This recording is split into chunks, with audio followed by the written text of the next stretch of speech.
One Piece Final Saga Devi DT Last Boss សត្រូវចុងក្រោយរបស់ Luffy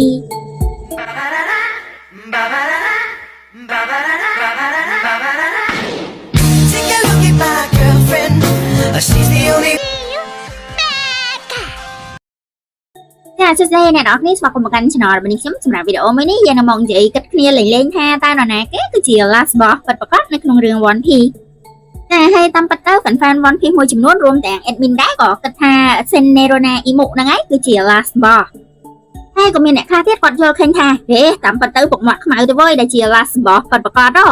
ហើយខ្លះទៀតក៏ថា Pushan ឬក៏ Akai Inu ឯនោះទៅវើយតែហើយខាងអ្នកដែលគិតថាពុកមាត់ខ្មៅជា Last Boss គឺមានតែប្រហែលចំណុចប៉ុណ្ណោះចំណុចទី1គឺធម្មពលបិសាចដល់សាហាវចាគឺ fan យល់ថាពុកមាត់ខ្មៅមានធម្មពលសាហាវខ្លាំងណាស់គឺធម្មពលនៃភាពងងឹតមែនអត់តែជាធម្មពលអាចតតាំងបានគ្រប់ធម្មពលបិសាចទាំងអស់ហើយវាក៏អាចតតាំងជាមួយធម្មពលអ៊ីមុបានដូចគ្នាហើយដោយសារតែពុកមាត់ខ្មៅវាមានធម្មពលនេះ fan មួយចំនួនក៏ជួយគ្រប់គ្រងក្នុងផ្លូវដែលថាពុកមាត់ខ្មៅនឹងសហការជាមួយ Luffy ដើម្បីកម្ចាត់អ៊ីមុចាគឺពួកគេយល់ឃើញថាបន្ទាប់ពីពុកមាត់ខ្មៅសហការជាមួយ Luffy ក្នុងបេសកកម្មពិសេសកម្ចាត់អ៊ីមុរួចរាល់ហើយវានឹងនៅសល់ពុកមាត់ខ្មៅជាអ្នកចុងក្រោយបន្ទាប់ពីនោះពុកមាត់ខ្មៅក៏ទៅប្រយុទ្ធកាត់សេចក្តីជាមួយ Luffy ម្ដងទៀតក្នុងសង្គ្រាមដណ្ដើម One Piece នឹងឯងចាហេតុផលនិងចំណុចដែលពេញនិយមមួយទៀតគឺ fan យល់ថាពុកមាត់ខ្មៅគឺជាមនុស្សដែលពុតអត់ល្បិចកិច្ចកលខ្ពស់ហើយល្បិចកិច្ចកលនេះឯងដែលនឹងធ្វើឲ្យពុកមាត់ខ្មៅនៅរស់ជាអ្នកចុងក្រោយហើយបានក្លាយជា Last Boss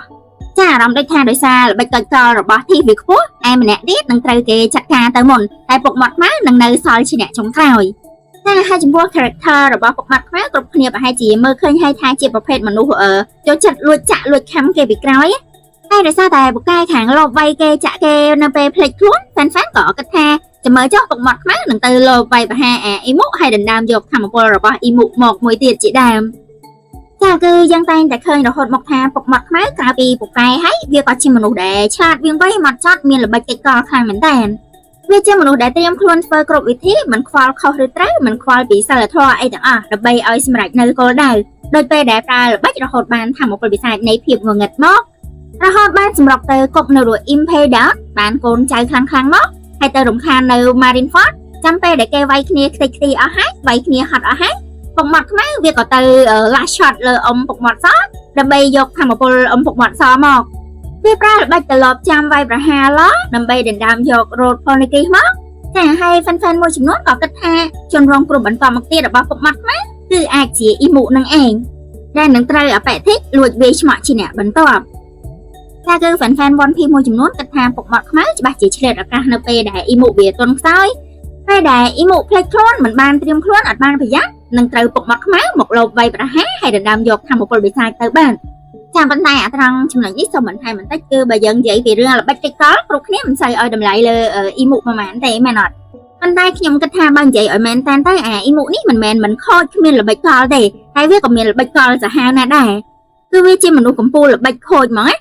សាក់គិតមើលថាបើវាអត់មានល្បិចច្រើនទេវាប្រហែលជាមិនអាចគ្រប់គ្រងពិភពលោកហើយបញ្ជាពីក្រោយខ្នងរហូតដល់800ឆ្នាំបានឡើយ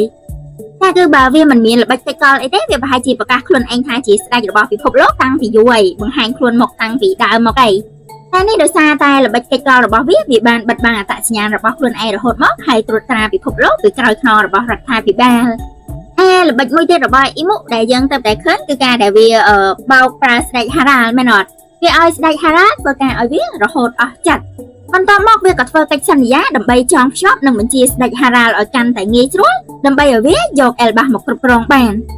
ចានេះជាផែនការដ៏អាក្រក់បំផុតមួយទៀតរបស់អ៊ីមុប៉ុន្តែផែនការក៏ត្រូវបានរាំងស្ទះត្រង់ថាស្ដេចហារ៉ាល់ត្រូវបានសម្លាប់តែដែលស្ដេចហារ៉ាល់ត្រូវបានសម្លាប់អ៊ីមុវាក៏រងផលប៉ះពាល់បន្តិចបន្តួចដែរហើយពីហេតុការណ៍នោះវាធ្វើឲ្យអ៊ីមុមានអារម្មណ៍ថាតើមានស្អីនៅ Elbaf ទៅចាគឺវាមានអារម្មណ៍ថាមិនសូវច្បាស់លាស់មិនសូវប្រកបចិត្តទៅត្រូវការពារខ្លួនឯងជាមុនសិនហើយវាក៏បានបត់បញ្ឈប់ផែនការយក Elbaf សិនចាឃើញអត់ថាវាក៏មានល្បិចច្រើនដូចគ្នាដែរហើយនៅមានករណីរបស់គុនកុគឺយើងអត់ដឹងដែរថាប្រទេសរបស់គុនកុឬក៏រាជវង្សរបស់គុនកុហ្នឹងត្រូវអ៊ីមុធ្វើបាបយ៉ាងម៉េចខ្លះរហូតដល់អ៊ីមុវាយកគុនកុមកធ្វើជាកូនចៅវាគ្រប់គ្រងវាលៀងខួរក្បាលនាងអស់ហើយចាសរុបទៅអ៊ីមុនេះវាខូចចាហាវមានពឹសពលមិនចាញ់ធីកទេព្រោះតែយើងប្រហែលជាមិនសូវបាន focus លើភាពអាក្រក់និងល្បិចកិច្ចការរបស់អ៊ីមុប្រហែលទេ ខុសពីពុកមាត់ខ្មៅដែលយើងបានឃើញការវិវត្តរបស់ពុកមាត់ខ្មៅឃើញភាពអាក្រក់និងការប្រើល្បិចរបស់ពុកមាត់ខ្មៅតាំងពីដើមមកហើយ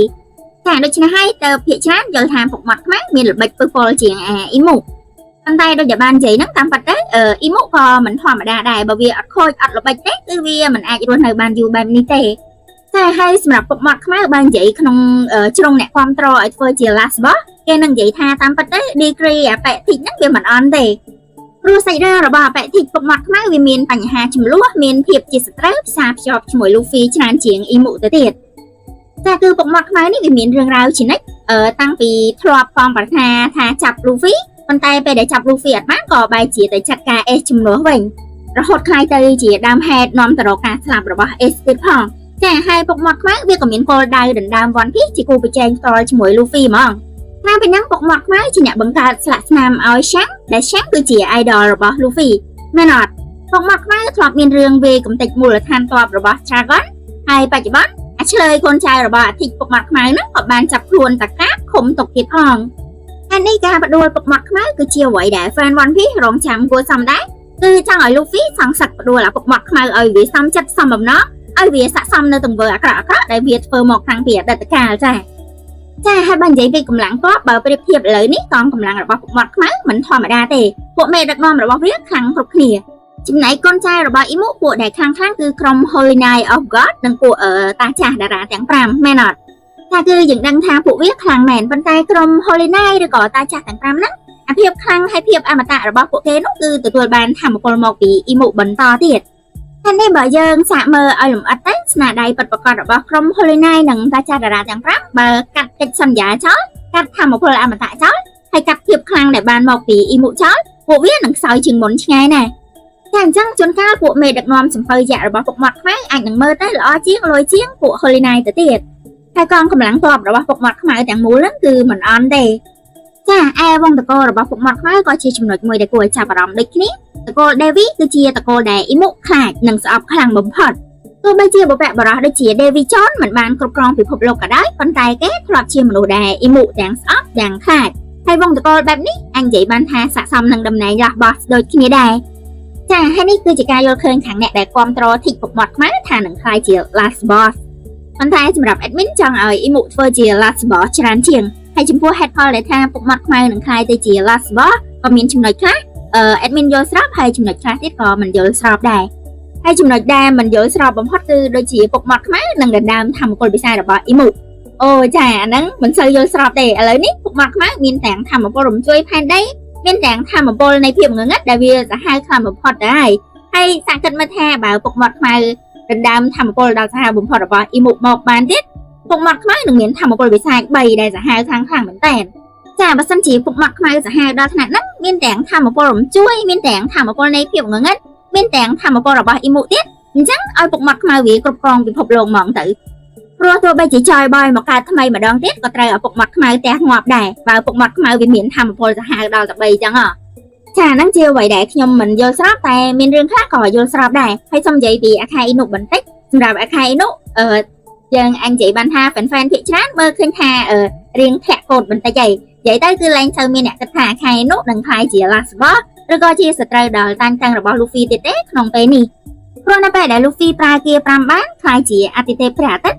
ធម្មពលរបស់ Luffy ប្រហែលជាអាចលើសពីអាខៃអ៊ីនុបាត់ទៅហើយតែអាចថាបើវាយគ្នាមិនបាច់ចាំអ៊ុតមើលអីច្រើនទេ Luffy ប្រហែលជាឈ្នះដាច់បាត់ទៅហើយគ្រាន់ថាឈ្នះយូរឬឆាប់ឈ្នះពិបាកឬស្រួលតែប៉ុណ្្នឹងឯងចាហើយរឿងឈ្នះគឺធានាថាឈ្នះហើយតែហើយចំពោះអាខេនោះបើត្រូវ Luffy ចាត់ការវាមិនមែនជារឿងដែលហួសពីការរំពឹងទុកពេកទេវាគួរតែត្រូវបានចាត់ការនឹងឯងវាមកសម្រាប់ S នៅមុខ Luffy បង្កើតភាពជឿចាប់សោកសៅដល់ Luffy ធ្ងន់ធ្ងរខ្លាំងមែនទែនប៉ុន្តែនៅថ្ងៃអនាគតបើគ្មាន story នាំឲ្យ Luffy ទៅវាយជាមួយអាខេអ៊ីនុទេម្នាក់ទៀតដែលខ្ញុំគាំទ្រហើយគួរឲ្យចាប់អារម្មណ៍ដែរនោះគឺឲ្យ Sabo ទៅចាត់ការអាខេអ៊ីនុជំនួសក៏បានដែរតែវាជាអ្វីដែលគួរឲ្យចង់មើលខ្លាំងណាស់គឺជាការត្រឡប់មកជួបគ្នាម្ដងទៀតរវាងអ្នកប្រើប្រាស់ធម៌ពលភ្លើងនិងធម៌ពល Magma ទោះបីជាធម៌ពលភ្លើងរៀងចាញ់ប្រៀប Magma ប៉ុន្តែក៏ចង់ដឹងថាតើ Sabo មានវិធីណាអាចយកឈ្នះអាខេអ៊ីនុបានឬក៏អត់ចាហើយសម្រាប់វីដេអូនេះមានតែប៉ុណ្្នឹងទេគឺយើងនិយាយបដោតសំខាន់លើភាពជា Last Boss របស់អាទិពុកមាត់ខ្មៅនឹងឯងប៉ុន្តែចុងក្រោយទៅ Last Boss ពិតប្រាកដក្នុង manga រឿងនេះនឹងជាអ្នកណាឲ្យប្រកាសរវាងអ៊ីម៉ូឬក៏ពុកមាត់ខ្មៅ ឬក៏មាន story ក្នុងផ្លូវដែលថាមិនបាច់មាននរណាជា last boss ទេទាំងអ៊ីមុនឹងពុកមាត់ខ្មៅត្រូវពួកតួឯកវាយដេកទាំងទ្វេក្នុងពេលតែមួយតែម្ដងចាគឺវាអាចនឹងមានសង្គ្រាមដល់ធំមហាសង្គ្រាមដែលម្នាក់នេះម្នាក់នោះវាយគ្នាជ្រុលច្បល់អស់ប្រហែលជាគ្រប់កម្លាំងទ័ពគ្រប់ភាគីវាយគ្នាខ្ទេចខ្ទីក្នុងសង្គ្រាមតែមួយហើយចុងក្រោយ Luffy ក៏វាយគ្រប់គ្នាហ្មងចាបើអញ្ចឹងក៏បានដែរដូចនេះយើងមានតែរងចាំមើលបន្តទៀតថាតើនរណាគេគឺជា last boss ពិតប្រាកដចាហើយសម្រាប់វីដេអូនេះមានតែប៉ុណ្្នឹងទេសូមអធិស្ឋានបើសិនជាមានខ្វះខាតឬក៏ខុសឆ្គងត្រង់ចំណុចណាមួយហើយអរគុណអ្នកទាំងអស់គ្នាដែលតែងតែចំណាយពេលវេលាចូលមកមើលនិងផ្ដល់កម្លាំងចិត្តដល់ admin តាំងពីដើមរហូតមកដល់ថ្ងៃនេះចាគឺអរគុណខ្លាំងមែនទែនជួបគ្នាវីដេអូក្រោយៗទៀតចាអរគុណច្រើន